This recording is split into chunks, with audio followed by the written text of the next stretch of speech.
እንዴት ሂጃብ ይለብሳሉ ነው ፍርድ ቤት የፍርድ ቤት ውሳኔ የሚያስቀይሩት ያንተ ቄሶች አይደለም? አፍረው እንኳን ልብሳቸውን ሳይቀይሩ ፍርድ ቤት የሚሄዱት ማለት ነው። አፍረው እንኳን ልብስ አይቀይሩ። እንዴት አይነት መበካከት ውስጥ ነው የገባችሁት? ይኸውላችሁ ኢትዮጵያ ውስጥ መብት ሲከበር የሁሉም እምነት የሁሉም ብሔር እኩል ይከበራል። ሲከበር መብት ማስከበር ከአክሱም ይጀምራል። አክሱም ውስጥ መስጊድ ከመስራት ይጀምራል። መብት ማለት ይሄ ነው።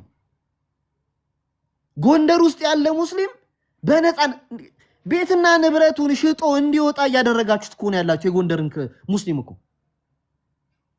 ለኑሮ ምቹ እንዳይሆን እያደረጋችሁት አይደለም እንዴ ያላችሁት? አንተ ዛሬ መጣ አህመዲን ነው የአርሲ ጭፍጨፋ አቀናባሪ ተላለ ቄስ ነው እነግርሃለሁ። የአርሲ ጭፍጨፋ ላይ በቀጥታ እጆቻቸው ለቤተክርስቲያኑ የተሰገሰጉ ቀሳውስቶቻችሁ ናችሁ። አይ አይደሉም ቄሶችማ ይሄንን የራሱ መመን አይገልም ትለኛለህ አይደል? በቃ አንተ ትላንትና ላይ የተፈጸመውን አርሲ ላይ የተፈጸመውን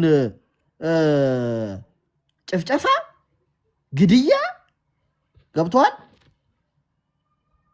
ሙስሊሞች ነው ያደረጉት ካልከኝ አምጣ ኤቪደንስን እዚህ ጋር ህዝብ ያያሃል። ያየ ህዝብ ደግሞ ይፈርዳል። እዛ ጋር እናወራለን።